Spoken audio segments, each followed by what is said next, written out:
After nearly 10 years of marriage, 3 kids, and a painful affair that nearly tore them apart, she thought they had finally rebuilt their relationship. But when her husband started acting too perfect, too attentive, too helpful, this was where her suspicions grew.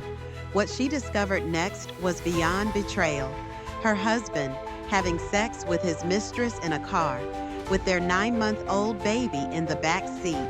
This is the story of a woman pushed to the edge, grappling with rage, heartbreak, and the question of how to move forward when trust is shattered beyond repair.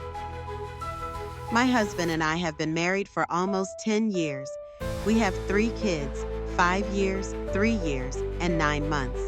Around 2.5 years ago, I discovered he was having an affair that had been going on for around 6 months. We separated for some time. I went to therapy.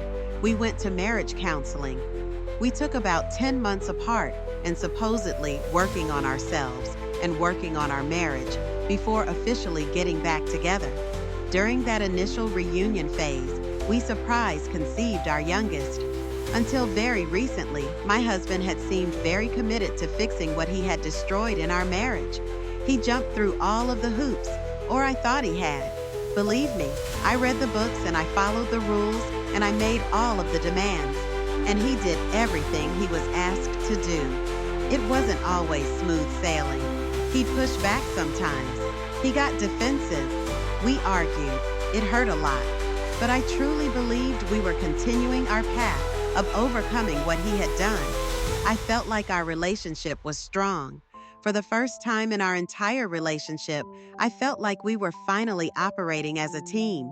I can't say that my full trust in him ever completely returned, but I was dealing with this in therapy. We were dealing with it. It was okay for me to not trust 100% yet, and we both understood it was a process and trust had to be replenished piece by piece. I lived with this and continued to work on it. Recently, I started to feel suspicious in a way I couldn't ignore. It was like he was being too nice to me, too attentive, too willing to be of service for whatever I wanted or needed. That was actually the first thing that tipped me off. He was being too good of a husband.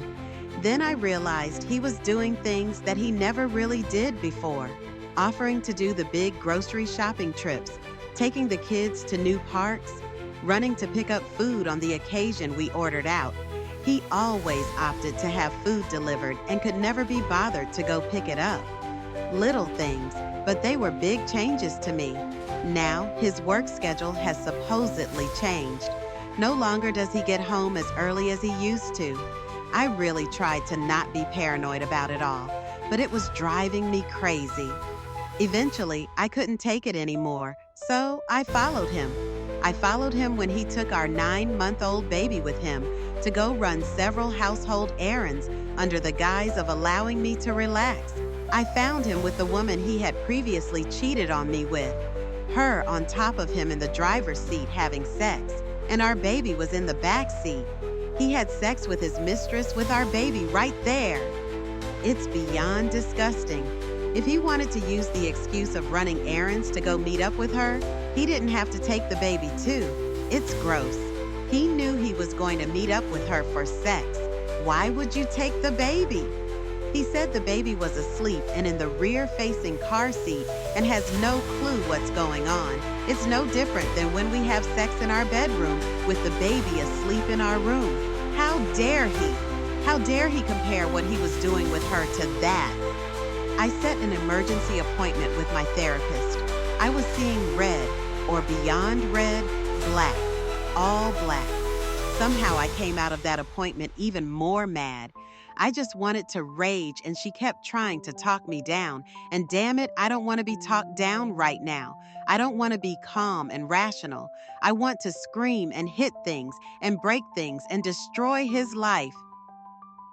Some betrayals cut so deep they leave you seeing red or worse, black. For her, the discovery wasn't just about the affair. It was about the blatant disregard for their child, their family, and the life they'd worked so hard to rebuild. Now she's left with a choice: to channel her rage into destruction, or to find a way to rebuild her life without him? What would you do in her shoes? Should she fight to protect her family or walk away and start anew? Share your thoughts in the comments, and don't forget to subscribe for more raw, emotional stories about love, betrayal, and the strength it takes to rise from the ashes.